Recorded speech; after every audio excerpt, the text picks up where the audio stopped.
What's up, Guardians, and welcome back, Warlocks. I'm Profane, and thanks as always for checking out the video. We've been looking at Warlock builds a lot here lately, and in today's video we're looking at one that just got some much needed improvements. When the Eunoia first came out, it was fun to use in general gameplay, but it wasn't overly powerful, and its performance really tanked as soon as you entered into in-game activities. But in Ash and Iron, this exotic has gotten a substantial upgrade, and that's caused the Eunoia to finally be a viable option in in-game content. This comes with a Console's Pitch intrinsic trait, which increases the damage of Helion projectiles the further that they travel. Projectiles will split into 4 individual pieces, with each having the ability to inflict Scorch and create ignitions. In this most recent update, the damage of these projectiles have been increased by as much as 20%, and the projectiles won't have to travel as far to be able to reach that maximum damage tier.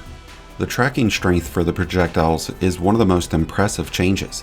This has been increased by 40%. You're gonna feel the difference. Okay, I appreciate it. So these are much more likely to strike enemies, instead of striking random areas on the field. We are expecting to see all of the Warlock buddies get recoded, and that means that their damage is going to get tied into your grenade stat, which is going to increase the damage output of anybody, including Helion turrets. But that update won't be coming out for a few more weeks, but once it does, Helion turrets and the Eunoia are going to be even stronger. I'm not saying that this would be a better option than the Starfire Protocol or the Getaway Artist, but the performance of this exotic is much more consistent, which definitely raises the bar on its overall potential. For obvious reasons, this would pair up really well with the standard Solar subclass. You'd have the benefits of Ember of Ashes and Ember of Char supercharging those Helion projectiles. But it's actually the Prismatic subclass that offers the greatest synergy, and that's not just because of Feed the Void. We've actually elected to not use that aspect with this setup, so the only way that we would be able to trigger Devour would be through the use of the Buried Bloodline exotic sidearm, which would trigger Devour after landing consecutive final blows. Now that would increase our grenade regen, and it would provide us with a continuous source of health, but we have other ways of regenerating our health, so we don't need to be as reliant on Feed the Void.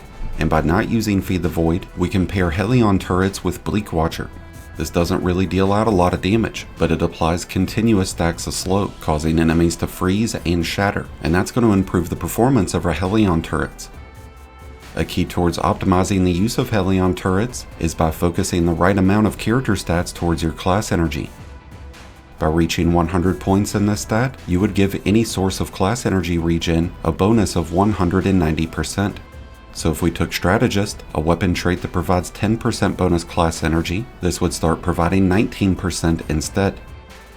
Exceeding 100 points in class energy will not improve the damage of Helions, but it will provide us with an overshield whenever we activate our class ability, which could come in handy since we don't have Devour.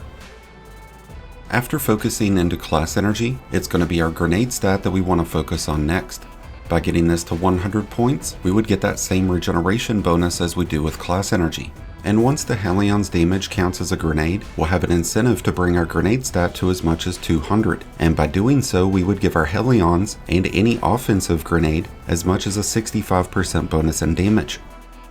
If we go with healing grenades, we'll have the shortest possible cooldown time with Bleak Watcher, along with a source of instant health regen, and since we're using Phoenix Dive to activate our Helion, we'll be able to give Cure to our teammates and ourselves, providing us with a second source of health regen.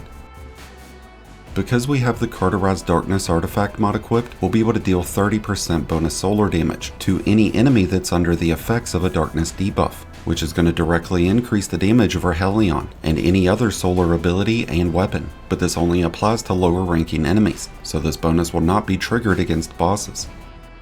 Our Bleak Watcher turret will ensure that we're able to trigger Carterized Darkness, but we've also got Arcane Needles, which will provide us with a secondary source of spreading that darkness debuff. It also unravels enemies, which will apply continuous strain damage over an 8-second time frame.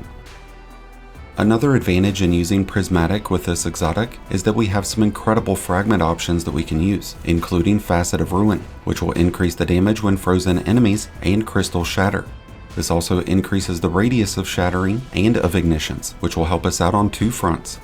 We've also got Facet of Hope, which increases the regeneration rate of our class energy, and that's going to happen whenever we have an elemental buff active, like Radiance, Amplified, or Frost Armor. This provides 40% when one buff is active, but that will increase to 60% once a second one kicks in.